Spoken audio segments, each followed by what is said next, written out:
more tan. And now I've got a happy mess on my fingers. Time for a baby wipe. Yeah, it's at some point it becomes kind of like your mixed brush, right? That it's time for something else. So let's let Gail come on back. Is yours dry? It's dry enough that I can work on it a little more. Okay. Here, we'll trade places again. So I have this piece here. I believe I had another piece that I had started before that I wanted to spruce up a bit. But again, I can't decide what I want to do with it. I am seeing, based on what Nanette did, that I'm missing darks in this.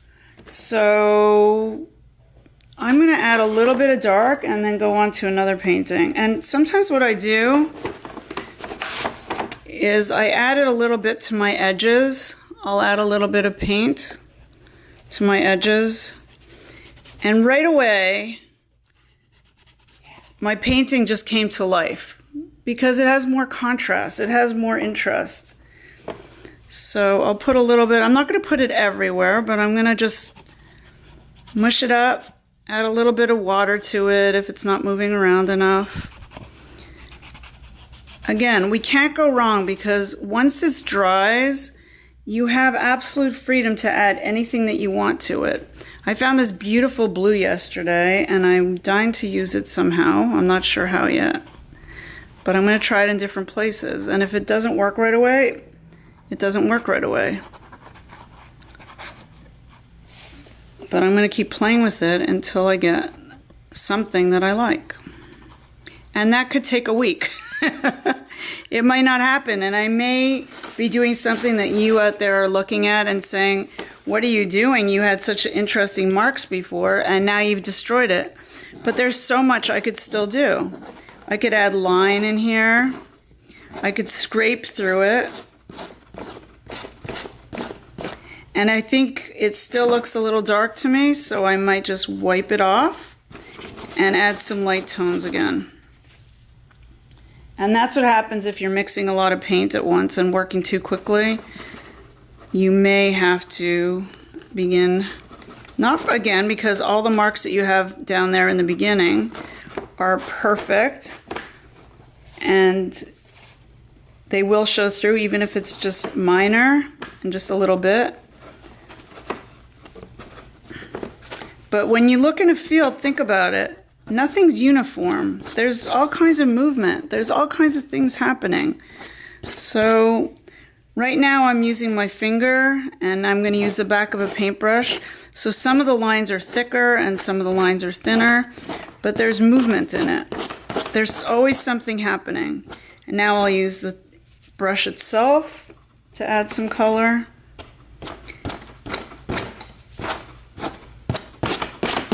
I just love that idea of wild flowers and the wild, vivid colors of being a woman.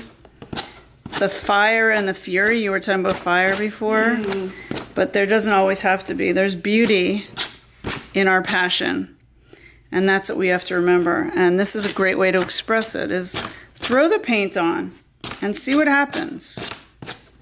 Can't go wrong. And this is where I'll leave this one for now. And if you're at this stage, what I did on this one was I had just added a little bit of green on top of the lighter color, the warm colors, and I scraped through it. So we have all these lines that I probably did with my fingernail and the back of the brush. And if you could see, if you look underneath, you could see the color coming from behind it. So I'm going to try that alcohol little trick again and see if it works this time. I think I'll take any of the transparent paints are really good for that. And I might even use this quinacridone color, even though it's a little thick, and I forgot about that. Let me dip it in water and see what I get. And it might change the whole painting, but I'm going to put water on it. And then I think it's wet enough that I can do this now. I'm going to try the little alcohol trick again. There I go. So I'm getting kind of like little flowery shapes in it. Some of them will stay and some of them won't, if you could see that what's happening there. And maybe it's too wet now, but instantly I get some more texture and more interest. So you could have begun this with a collage or just putting texture underneath, but there's other ways to add texture and interest. I didn't know this is good for my bad hand, is flicking. It might be one of the exercises that they haven't suggested yet. So that's where I'm going to leave this now, and maybe just add a few more lines through it. And you could always rub some of this off with your baby wipe or paper towel. You get some other interesting textures. And I'm going to wait for this to dry. And next Nanette will come in with her piece.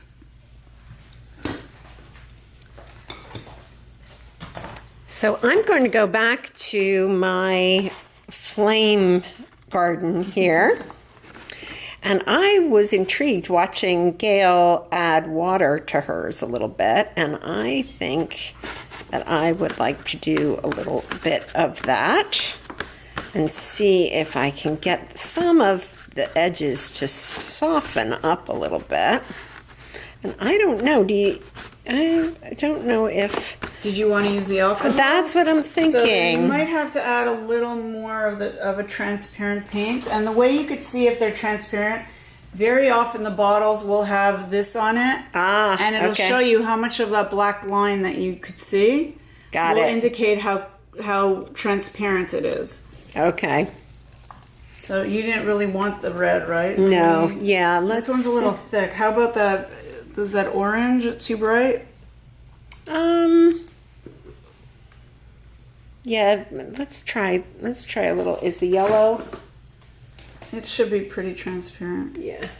Yeah. Okay. And so you just water it down.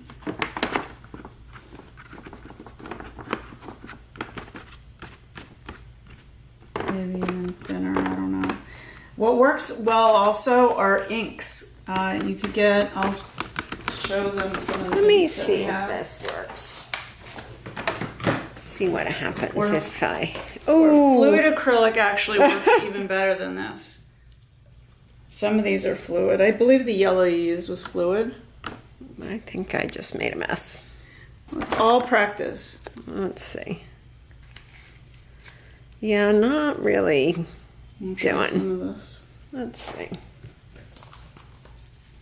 So now we're getting into the fancy tools. If I can,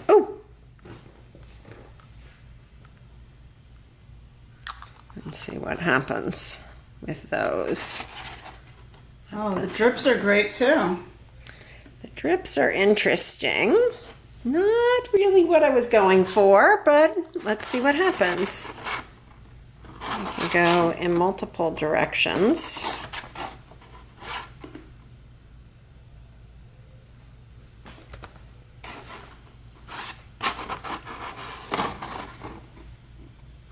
Okay, now as they get a little more interesting than just straight lines, I'm liking them better. And I'm starting to feel like this could, interesting. Interesting. If you have the warm colors on there, you might be missing some of the cool colors. Well, I was just thinking a blue or a green needs... If you feel like you're getting stuck, see what's already there or see what's already working. Either add more or add something that you really haven't even tried yet. Let's see if this... what will happen if I try to thin that out a little bit. Let's see if some blue and some green.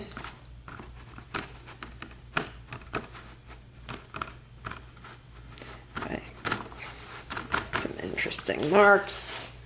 What happens with these? Start to get, now we're starting to look more like this is almost forest-like. That. There we go. That's better.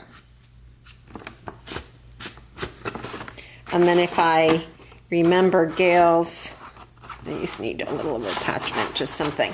Remember Gail's, what she showed us just a minute ago with the darker frame. And I remember that you love that color too. Oh yes, yes. But you could always use that as your golded section. Yes. Yep. To highlight a certain area. This was just calling me here. And a little Pretty. bit. Yeah.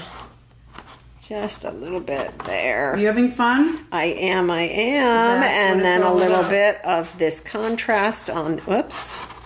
Thought I had more purple on my finger. A little bit of this contrast on the edge. And we're starting to feel like it's coming together.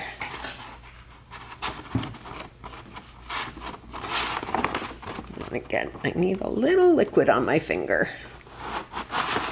There we go. So this has turned into a finger painting session. Yeah. Yes, yes, yes. Did you want And to give this a little bit of a try? Yes, I would like to do that. Let me just get this edge. Although you have something really great going. I know. I was But thinking. remember, it's all about taking chances. I think that we could have just a little bit of this and a little bit, maybe even a little more of the dark coming from here. Don't be afraid to use your whole arm. You don't need to just use your hand and your wrist. It's okay to use your